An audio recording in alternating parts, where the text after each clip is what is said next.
Welcome back, everyone, to Tech Forward, episode 130.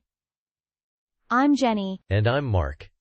Jenny, it really feels like the small satellite launch scene is just constantly buzzing lately. It's almost hard to keep up. You are not wrong there, Mark. Seems like every week there's another launch, another constellation growing. Speaking of which, I saw Rocket Lab just notched another successful mission. Yeah, hot off the press. Well, relatively speaking. Their 61st Electron mission, actually. Happened back on March 15th. It's pretty impressive seeing them launch so frequently. This one was for a Japanese company called iQPS. That's the Institute for Kyushu Pioneers of Space. iQPS. Okay, interesting name. And what were they launching? Another piece of a bigger puzzle, I'm guessing? Exactly. They put up the QPS SAR-9 satellite. And that SAR part is key. It stands for Synthetic Aperture Radar. This isn't just a one-off either. It's part of a larger agreement. Rocket Lab is contracted for 8 launches for iQPS through 2025 and 2026 to really build out their SAR constellation. 8 launches! Wow, that's a significant commitment. Shows a lot of confidence in Rocket Lab's Electron vehicle, doesn't it? Oh, definitely. And remember, this comes right after they successfully deployed 4 satellites for Kinéis, that French IoT company, back in February. They're really demonstrating that Electron is a reliable workhorse for building these complex satellite networks, mission after mission. Okay, let's pause there for a second. First, SAR, Synthetic Aperture Radar. You said that's key. What makes it different from, say, the regular satellite images we might see on Google Maps or weather reports? Right, good question. So, the big advantage of SAR is that it doesn't rely on visible light like a camera. Instead, it actively sends out radar pulses. Think of it like a bat using sonar, and then listens for the echoes bouncing back from the Earth's surface. Because it's providing its own times illumination, it can see, day or night. Ah, okay. Night vision for satellites. Exactly. But even better, crucially, those radar waves can penetrate clouds, fog, rain, smoke. Basically, it works in almost all weather conditions, where a standard optical satellite would be blind. Okay, time's a big difference. So during a major hurricane, when you desperately need to see what's happening on the ground but it's completely socked in with clouds, a SAR satellite could still provide useful data? Precisely. That makes it incredibly valuable for disaster response. Mapping flood extents under cloud cover, tracking volcanic ash plumes even at night, assessing earthquake damage through dust. But it's not just disasters. It's used widely for environmental monitoring. Think tracking deforestation regardless of rainy season, or mapping sea ice changes in polar regions. Also big in agriculture for soil moisture monitoring, maritime surveillance for tracking ships, and yes, of course, defense and intelligence gathering. So iQPS is building a whole constellation of these powerful eyes in the sky with Rocket Lab's help. What's the benefit of having a whole fleet versus just 1 or 2 really good ones? It boils down to 2 main things: revisit time and coverage. With a single satellite, you might only pass over a specific point on Earth every few days, depending on its orbit. If you're trying to monitor something that changes quickly, that's not ideal. With a constellation, you have multiple satellites spaced out, meaning you can image the same spot much more frequently, sometimes multiple times a day. That rapid revisit is essential for tracking dynamic events or getting persistent surveillance. Got it. Faster updates, broader view. And that's where Rocket Lab and their Electron rocket fit in so well. Tell us a bit more about the rocket itself. What's its secret sauce for this kind of job? Well, Electron was purpose-built for the small satellite market from the get-go. It's a 2-stage rocket, noticeably smaller than giants like Falcon 9 or Atlas V. It targets payloads up to about 300 kilograms, roughly 660 pounds, heading to low Earth orbit, and it's constructed primarily using carbon composite materials, which helps keep it lightweight and strong. And didn't you mention something unique about its engines before? Rutherford engines, was it? You remembered. Yes, the Rutherford engines. This is where things get interesting from an engineering perspective. Most rocket engines use complex, high-pressure turbopumps, driven by burning a bit of fuel just to spin the pumps. Rutherford engines, however, use electric pumps powered by high-density batteries to feed the propellants, liquid oxygen, and refined kerosene into the combustion chamber. It was a really novel approach when they introduced it. Electric pumps on a rocket engine, huh? What's the thinking there? Is it simpler? Lighter? Cheaper? Potentially all of the above.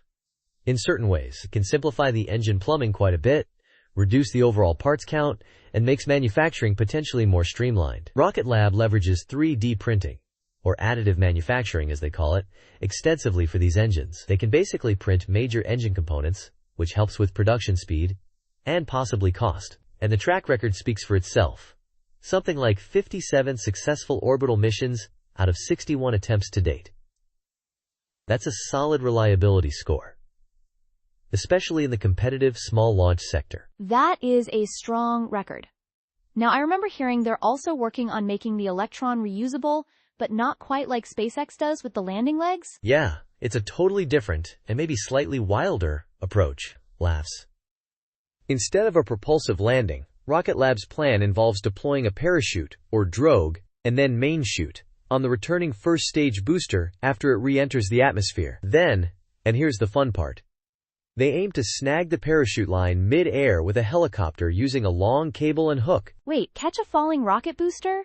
With a helicopter? Mid-air? That sounds challenging. Like something out of an action movie. It definitely is ambitious.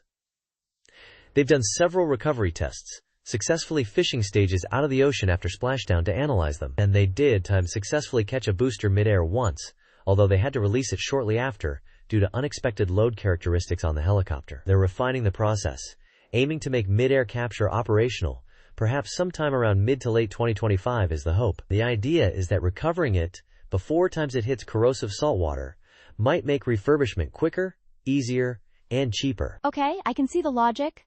Avoid the salt bath. If they can master that helicopter snag consistently, it could really help lower their launch costs and maybe let them launch even more often, right? What are they aiming for? That's the goal. Lower cost per launch and higher flight cadence. They've talked about targets like 18 launches per year, maybe even more if reusability becomes routine and efficient. So placing Rocket Lab in the bigger picture. You've got the huge rockets launching big satellites or batches of Starlinks, and then you have Electron focusing specifically on these smaller payloads. How does that dedicated service work out for customers? They've carved out a really important niche. While larger rockets often carry small satellites as rideshare payloads, basically hitching a ride, those small satellites have to wait for a primary customer going roughly where they want to go and on the primary schedule. Rocket Lab offers dedicated rides. Customers like iQPS get to choose their exact orbit, inclination, and launch timing. That level of control and schedule flexibility is hugely important when you're trying to build out a precise constellation network on a deadline. That makes sense.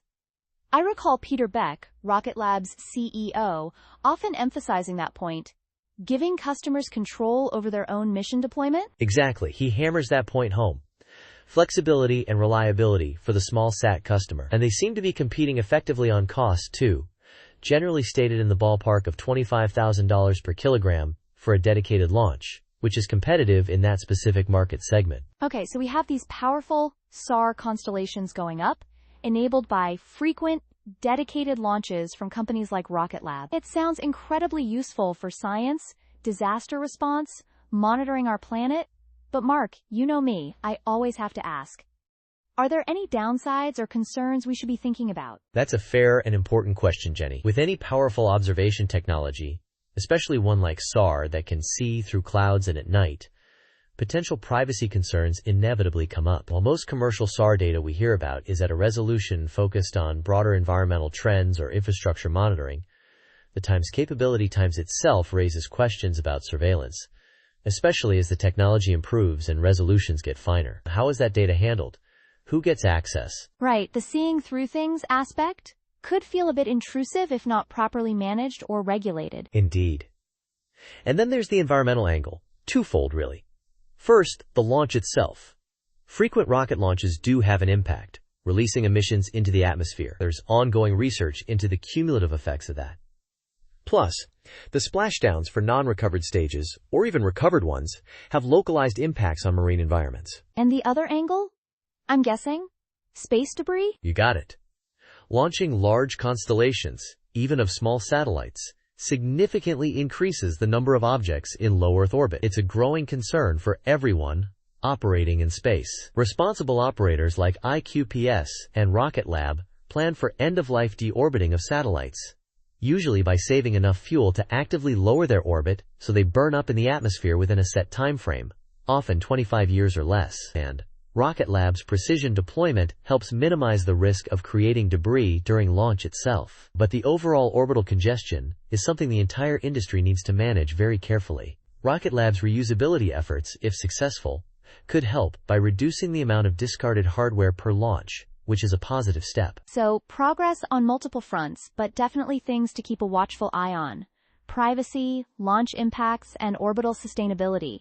It's a complex balancing act. It really is. The benefits of the data are substantial, but you have to weigh them against these other factors. Looking ahead for Rocket Lab then, what's next on their docket after this successful iQPS mission? Well, more launches for iQPS to continue building that constellation, more for Kinase, and undoubtedly a packed manifest with other customers we haven't even discussed. The big thing everyone will be watching closely is the progress on that mid-air helicopter recovery. If they can make that a routine, operational part of their launch cycle by, say, late 2025 or early 2026, that would be a major achievement for them. And aren't they also venturing beyond Earth orbit? I feel like I heard something about lunar ambitions. Good memory.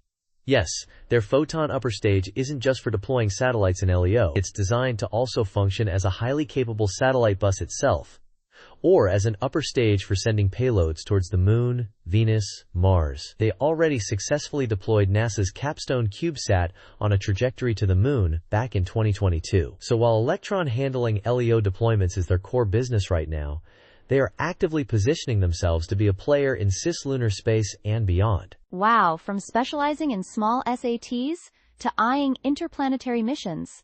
That's quite an expansion. It really is fascinating stuff, Mark. Never a dull moment in the space industry these days, Jenny. The pace of development is just remarkable. It certainly keeps us busy here on the show. It raises so many questions, too, about priorities, risks, benefits. Maybe that's something we should ask our listeners. What do you all think is the most important use for technologies like SAR? Or how concerned are you about space debris? Let us know on our social channels. Great idea, Jenny. I'd be interested to hear people's perspectives. Okay, well that's unfortunately all the time we have for today. A big thank you to Mark for guiding us through Rocket Lab's latest mission, the intricacies of SAR, and that ambitious helicopter recovery plan. My pleasure, Jenny. Always fun to talk rockets and space tech. Join us next time on Tech Forward for more insights into the technologies shaping our future. Don't forget to subscribe so you don't miss it. Bye for now. See ya, everyone.